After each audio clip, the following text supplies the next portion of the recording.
Iran के समर्थन में कूदे रूस और चीन, क्यों? क्या है दाव? क्या इससे बदलेगा ग्लोबल वर्ल्ड ऑर्डर जो एक तरफा झुका हुआ है अमेरिका और इजराइल के पक्ष में, उसे मल्टीपोलर बना पाएंगे? रूस और चीन, जी हां, रूस और चीन यानी रूसी राष्ट्रपति व्लादिमीर पुतिन और चीन के राष्ट्रपति शी जिनपिंग ने फोन पर बात की। दोनों महाशक्तियां ईरान के समर्थन में आ गई हैं। नॉर्थ कोरिया पहले से ही ईरान का समर्थन कर चुका है और इजराइल के हमले पर कड़ा विरोध किया है उसने। यह बहुत बड़ा डेवलपमेंट है, वर्ल्ड ग्लोबल ऑर्डर को चेंज कर सकता है क्या ये?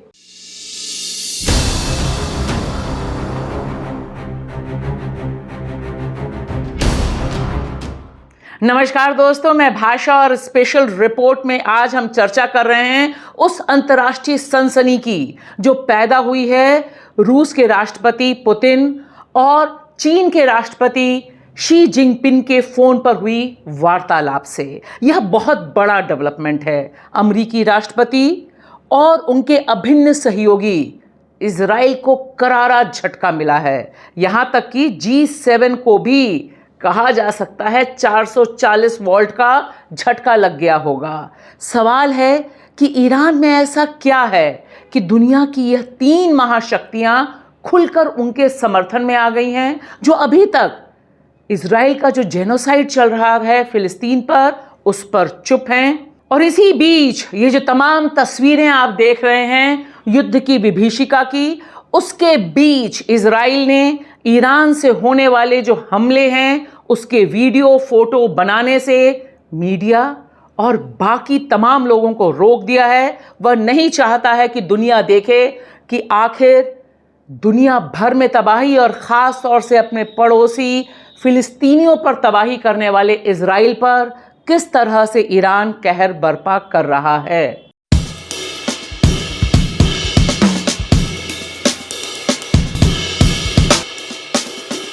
सबसे पहले यह जानना जरूरी है कि रूस और चीन इस क्रिटिकल मोमेंट पर, यानी इस अहम क्षण पर आखिर क्यों आए ईरान के पक्ष में, और क्या इससे अमेरिका को पैर खींचने पड़ेंगे या उनकी दादागिरी गुंडागर्दी वैसे ही चलती रहेगी। अभी तक सीज फायर करवाने का दावा ट्रंप कर रहे थे।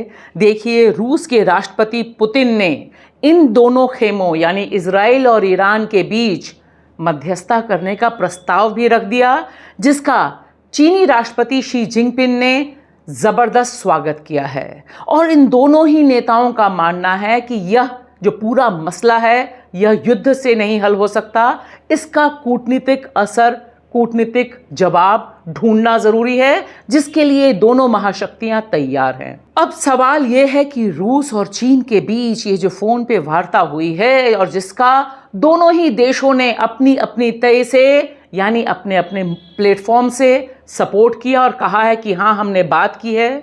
सवाल सीधा सा है कि इसका क्या असर पड़ेगा? क्या कोई दबाव पड़ पाएगा अमेरिका, और अमेरिका में भी खास तौर से ट्रंप पर, जो अपने देश में यानी अपनी कांग्रेस से भी उन्होंने कोई सपोर्ट, कोई डिस्कशन नहीं किया कि वह इजराइल के साथ ईरान के खिलाफ जंग छेड़ने जा रहे हैं? क्या उन पर कोई प्रेशर पड़ेगा?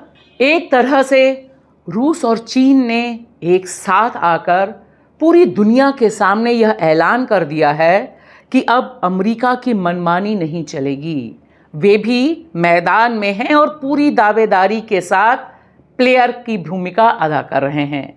यह एक पक्षीय विश्व ऑर्डर यानी यूनिपोलर वर्ल्ड ऑर्डर को जबरदस्त चुनौती है। मल्टीपोलर वर्ल्ड ऑर्डर की दिशा में बढ़ा हुआ एक कदम, कम से कम उस तौर पर इसे देखा और समझा जाना चाहिए। वरना देखिए ना, इजराइल और अमेरिका और उनके साथ खड़े ये G7 के देश अपने डंडे से पूरी दुनिया को हाँकने और युद्ध की आग में झोंकने की साजिश कर रहे थे, और दरअसल ये मान के बैठे थे कि वे जिसे भी अपराधी घोषित कर देंगे वह अपराधी हो जाएगा। यह अलग बात है कि रूस और चीन और साथ ही में उत्तर कोरिया कितना आगे तक आएगा ईरान के पक्ष में, यह देखना अभी बाकी है, पिक्चर अभी बाकी है दोस्तों। लेकिन फिलहाल दावेदारी ठोक दी गई है और अमेरिका के लिए मुश्किल खड़ी हो गई है। आइए अब यह भी नज़र दौड़ानी ज़रूरी है कि आखिर चीन, रूस और उत्तर कोरिया, इन तीन महाशक्तियों के लिए ईरान इतना ज़रूरी क्यों है, और वे पहली बार इस तरह से अंतर्राष्ट्रीय मंच पर खुलकर मैदान में उतर गए हैं, क्योंकि अभी तक जहाँ तक हम चीन और नॉर्थ कोरिया के बारे में जानते हैं, वह इंटरनेशनल डिप्लोमेसी में सीधे सीधे चुनौती देने का काम नहीं करता रहा। लिहाजा कुछ तो ख़ास होगा ही ईरान में कि ये तीन महाशक्तियाँ उतर आई हैं उनके समर्थन में। ध्यान से देखिए चीन। जहाँ तक चीन का सवाल है, तेल और गैस का जो रिज़र्व ईरान के पास है, दुनिया का चौथे नंबर का तेल रिज़र्व है, और दूसरे नंबर पर सबसे ज़्यादा नेचुरल गैस रिज़र्व्स हैं। चीन यह चाहता है कि अगर ईरान खड़ा रहेगा मजबूती से, तो खुद चीन की जो राजनीतिक निर्भरता है सऊदी अरब पर, वह कम होगी, और इस तरह से इस इलाके पर उसका दबदबा बढ़ेगा और एक और सोर्स उसके पास सॉलिड बना रहेगा तेल और नेचुरल गैस के लिए।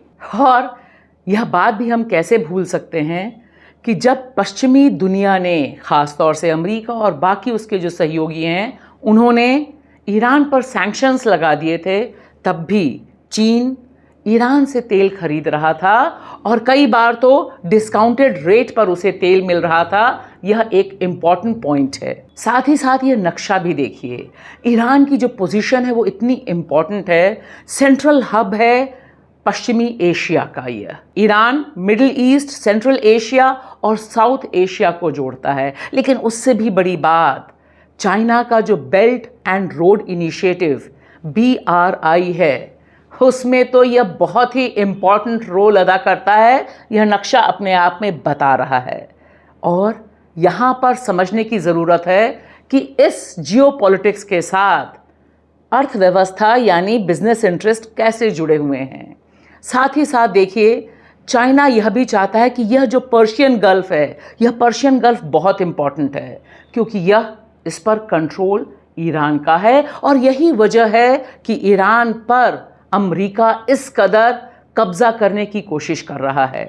ध्यान से देखिए, 2021 में ईरान और चीन ने 25 साल का एग्रीमेंट किया, कॉपरेशन एग्रीमेंट किया, जो तकरीबन $400 बिलियन का इन्वेस्टमेंट अप्रूव करता है एनर्जी सेक्टर में, इंफ्रास्ट्रक्चर में और टेलीकम्युनिकेशन में। साथ ही साथ पर्शियन गल्फ और यह हॉर्मज़ खाड़ी, जहाँ से 20%, जी हाँ, दुनिया को जो तेल मिलता है उसका 20% इसी खाड़ी से जाता है, और जिस पर ईरान ने अभी रोक लगा दी है। उसने कहा है कि जब तक इजराइल का हमला रुकेगा नहीं, तब तक यहाँ से कोई तेल दुनिया को नहीं मिल सकता। यह चीन और ईरान के बीच एक इम्पॉर्टेंट बात है, और दोनों ही अमेरिका की दादागिरी से परेशान देश हैं। आइए अब एक नज़र रूस और ईरान के रिश्ते पर। सबसे पहला सवाल और उसका जवाब ये है कि रूस ईरान को इसलिए सपोर्ट करता है क्योंकि जियो स्ट्रैटेजिक इंटरेस्ट जो उसके हैं, और ख़ास तौर से जिस तरह से पश्चिमी देशों ने, ख़ास तौर से अमेरिका ने उसके ऊपर तमाम तरह के सैंक्शंस लगा रखे हैं, इसमें ईरान उसका एक बहुत इम्पॉर्टेंट मिलिट्री और आर्थिक साझेदार है।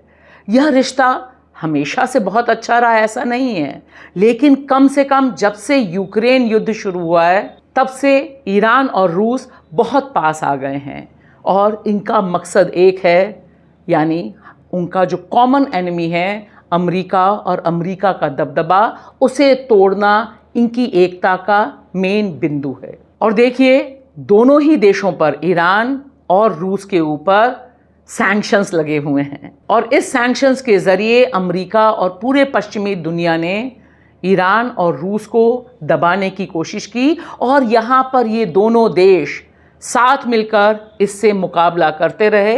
यूक्रेन युद्ध के समय ईरान ने, बताया जाता है कि बड़े पैमाने पर मिलिट्री और डिफेंस में भी रूस की मदद की। जिस तरह से ईरान ने ख़ास तौर से 2022 में अपने जो ड्रोन शहीद 136 रूस को प्रोवाइड कराए, यूक्रेन में जिनका इस्तेमाल किया गया, वह भी रूस के लिए काफ़ी क्रिटिकल है। और रूस अपने इतने इम्पोर्टेंट सहयोगी को खोना नहीं चाहता। और जहां तक उत्तर कोरिया का सवाल है, उत्तर कोरिया की भी सबसे बड़ी ज़रूरत है ईरान का खड़ा रहना, क्योंकि ईरान और उत्तर कोरिया तकरीबन एक ही ढंग के सैंक्शंस को झेलते आ रहे हैं।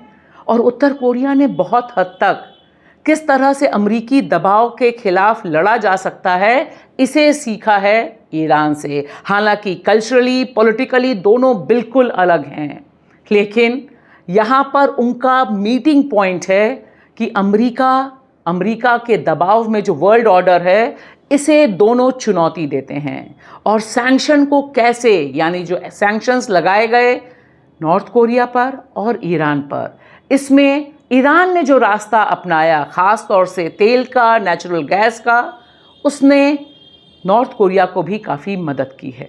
खबरों के मुताबिक उत्तर कोरिया ने ईरान की कई डिफेंस फैक्टर्स में मदद भी की है, लेकिन फ़िलहाल इस समय ये तीनों महाशक्तियाँ यह चाहती हैं कि यह जो मौका है, इसमें ईरान के पक्ष में अगर वे बैटिंग करते हैं तो खुद को भी बचा सकते हैं, और अमेरिका और ख़ास तौर से ट्रंप की जो मनमानी है, इजराइल का जो जेनोसाइड है, इसके खिलाफ एक बड़ी गोलबंदी की जा सकती है। फिलहाल इस सब टेलीफोनिक वार्ता के बीच मिसाइल दर मिसाइल दागी जा रही हैं, और दोनों तरफ से दावे हो रहे हैं कि बड़ा नुकसान ईरान कहेगा हमने इजराइल पर किया, और इजराइल दावा ठोक रहा है कि हमने किया ईरान पर। लेकिन फिलहाल दोनों ही जगहें अगर जलेंगी तो निश्चित तौर पर दुनिया के लिए खतरा है, क्योंकि गाज़ा पे जो लोग चुप हैं वे ईरान पर चुप नहीं रहेंगे। आग ईरान में लगेगी